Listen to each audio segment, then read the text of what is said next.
I never thought my family would mock a Thanksgiving dinner meant to help others, but that's exactly what happened last week.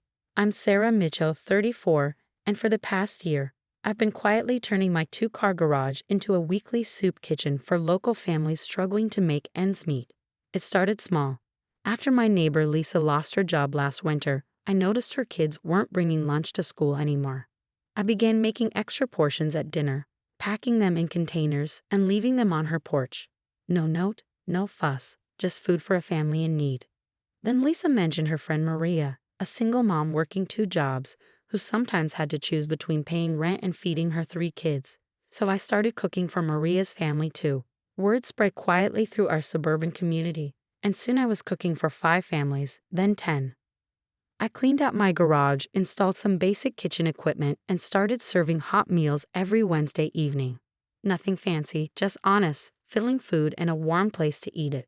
I used my savings to buy folding tables, plastic chairs, and yes, paper plates. Every penny went to food and supplies rather than decorations. My family didn't know about any of this. They lived across town in their big houses with their perfect lives, and I kept my weekly dinners private. But when Thanksgiving approached, I couldn't bear the thought of my family's eating alone.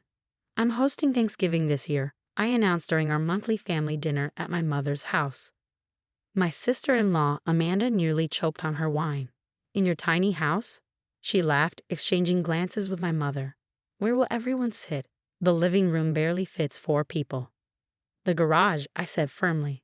I've cleaned it out. There's plenty of space. My mother set down her fork with a clatter. The garage?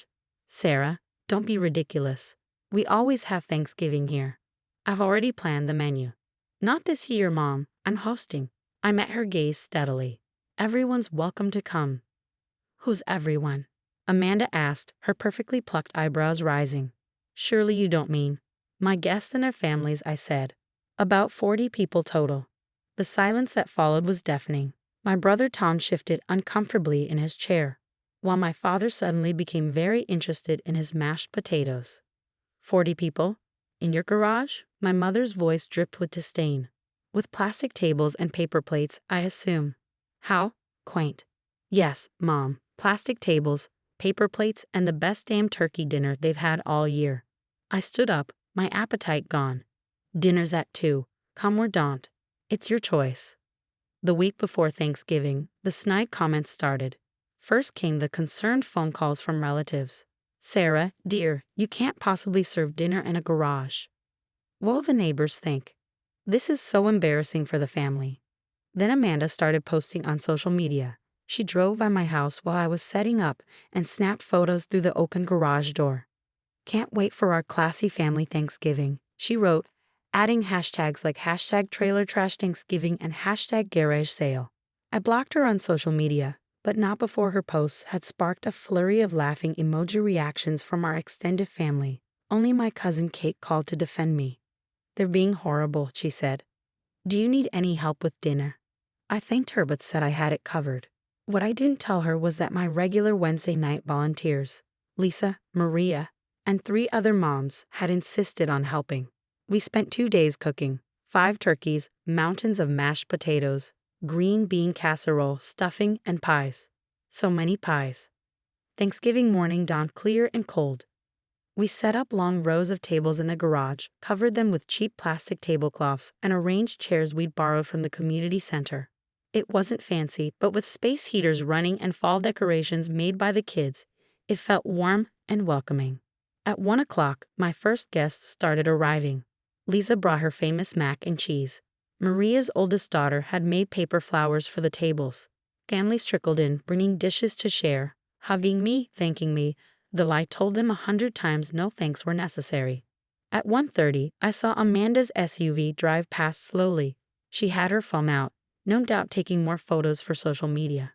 I ignored her and kept greeting guests, showing them where to put their coats, making sure everyone had a place to sit. At 1:45, I noticed a white van parking across the street. Through the garage door, I could see the logo on its side, but I was too busy carving turkeys to pay much attention. At 1:50, my mother's Mercedes pulled up, followed by several other family members' cars. They stood in a tight cluster in the driveway, staring at the scene before them. My garage full of laughing people, children running around, the air rich with the smell of roasting turkey and pumpkin pie. Amanda stepped forward, her phone already raised. Oh my God, this is even worse than I thought. Is that a plastic fork in your hand, Mom? But before my mother could respond, a voice called out from behind them. Excuse me, are you Sarah Mitchell? We all turned to see a woman approaching with a microphone, followed by a cameraman. The logo on their van was now clearly visible. Channel 5 News. Yes, I said, my heart pounding. I'm Sarah. The reporter smiled warmly. I'm Jessica Chen from Channel 5. We received several calls about what you've been doing here, the weekly meals, the community support. Would you mind if we did a story about your Thanksgiving dinner? I heard Amanda's phone clatter to the ground. The silence that followed was deafening. My mother's face had gone pale, while Amanda stood frozen, her fallen phone forgotten on the driveway. The news crew waited patiently, but before I could respond, Lisa stepped forward. You should absolutely do a story about Sarah, she said, her voice strong and clear. She's been feeding families in this community for months. My kids would have gone hungry some nights if it weren't for her. Maria joined in. She never asks for anything in return, never makes anyone feel ashamed. She just helps. The reporter's eyes lit up. Is that right? How many families have you been helping, Sarah? I felt my cheeks flush. About 40 regular families now. We do dinner every Wednesday. Today's just bigger. Bigger indeed, Jessica said, looking around at the full garage. Would you mind if we filmed some of your Thanksgiving celebration? Get some interviews with the families you've helped. I don't want to make anyone uncomfortable, I said, glancing at the families gathered inside. But to my surprise, hands started raising throughout the garage. I'll talk to you. Me too. You should hear what she did for my family. The reporter beamed. Looks like we have plenty of willing participants. Shall we start with a tour? My family still hadn't moved from their cluster in the driveway. Amanda had retrieved her phone and was frantically tapping at it, probably trying to delete her mocking posts before they could be discovered. Of course, I said to Jessica, but first, Mom, Dad, everyone. Dinner's ready if you'd like to join us. There's plenty of food. My father was the first to move. He walked into the garage, looking around with new eyes at the setup I created. You did all this yourself, Sarah? The family's help, I said. Everyone brings what they can. We make it work. The cameraman was filming now, capturing the scene as my father picked up a paper plate and got in line for food. One by one, my other relatives followed suit, though Amanda and my mother remained rooted in place. As the news crew conducted interviews, I heard story after story that brought tears to my eyes. Not just about the food, but about the community we built. How the kids did homework together at the tables while their parents ate and talked. How 3 of the moms had found jobs through connections made at our Wednesday dinners. How no one felt alone anymore. Sarah, Jessica asked during a quiet moment, what made you start this? I thought about Lisa's kids, about my own comfortable life, about how easy it had been to share what I had. It just seemed like the right thing to do, I said simply. Everyone needs help sometimes, and everyone deserves to enjoy a meal with dignity. Even if it's served on paper plates, she asked with a knowing smile, and I realized she must have seen Amanda's social media posts. Especially then, I replied, the plates don't matter. The food doesn't even matter, not really. It's about having a place where you belong. As if to prove my point, I looked around the garage. My father was deep in conversation with Lisa's husband about car repairs. My cousin Kate's kids were playing with Maria's children in the corner. Even my normally standoffish uncle was laughing at a joke told by one of our regular Wednesday night guests. The only ones not participating were my mother and Amanda, who had retreated to the Mercedes but hadn't left. Through the car window, I could see them gesturing frantically, probably trying to figure out how to spin this situation in their favor. One last question, Jessica said. What would you say to others who might want to start something similar in their community? I thought about the past year, about the joy and friendship I found in this unlikely place. Start small, I said. Help one person, make one extra meal, share what you have. The rest will follow. The news crew stayed for almost 2 hours, filming the celebration, conducting interviews, capturing the warmth and joy that filled my tacky garage. As they were packing up to leave, Jessica turned to me one last time. This story will air tomorrow evening at 6, she said, But I should warn you, I've already sent some clips to our main office. They're talking about picking it up for national distribution. My heart skipped a beat. National? She nodded. Stories like this, they give people hope.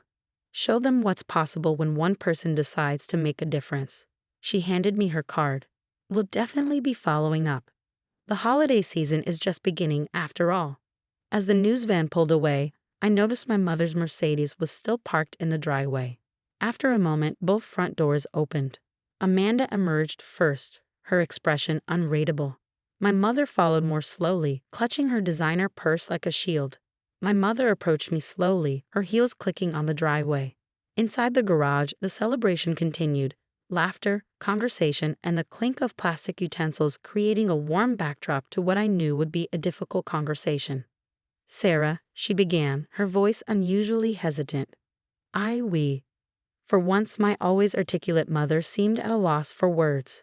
The food's still warm, I said quietly. There's plenty left if you'd like some. Amanda stepped forward, her perfectly made-up face showing signs of distress. I deleted all the posts, she blurted out. And the photos. I'm so sorry, Sarah. I had no idea. No, you didn't, I agreed. Because you never asked. None of you did. You were too busy judging to wonder why I might choose to serve Thanksgiving dinner in my garage. My mother's eyes filled with tears, real ones, not the manipulative kind I'd seen her use at family gatherings. When did you become so generous? I supplied. Compassionate? I learned it from Dad, actually. Remember how he used to fix the neighbors' cars for free when they couldn't afford repairs? Or how he'd plow everyone's driveways in winter without being asked? My father, who had wandered over to join us, cleared his throat. I didn't know you remembered that, sweetheart. I remembered everything, Dad, including how Mom and Amanda always complained about you wasting time helping others. I turned back to them. That's why I never told any of you what I was doing here. I couldn't bear to hear you mock these families the way you mocked Dad's kindness. Amanda's lower lip trembled. But where did you get the money for all this? You don't make that much more than I do. I laughed softly. I don't spend $500 on handbags or get weekly manicures. I don't need a new car every 2 years. Everything I save goes into this, into feeding people who really need it. My mother looked around the garage with new eyes, taking in the simple decorations made by the children, the donated dishes alongside my cooking, the mixed collection of chairs and tables that somehow worked together perfectly. It's not about the plates, Mom, I said gently, or the garage or how it looks on social media. It's about making sure no one goes hungry. It's about building a community where everyone matters. A small voice piped up behind us. Miss Sarah, can I have more pie? We turned to see Tommy, Lisa's youngest, holding up his empty paper plate. His face was smeared with pumpkin pie filling, and his second-hand clothes were slightly too big, but his smile could have lit up the whole neighborhood. My mother knelt down to his level, something I'd never seen her do before. Would you like me to help you get some pie, young man? Tommy nodded enthusiastically, and to my amazement, my mother took his small hand and led him back to the dessert table. I watched as she carefully served him a slice of pie, then sat down next to him while he ate, listening intently as he told her about his kindergarten class. Amanda touched my arm. The news story. It's going national? Apparently. Good, she said firmly. Maybe it will inspire other people to do something similar. I'd like to help if you let me. I'm pretty good at organizing, and maybe we could set up an online donation system. I studied my sister-in-law's face, seeing genuine remorse, and something else. Hope maybe, a chance to be part of something meaningful. We serve dinner every Wednesday at 6, I said.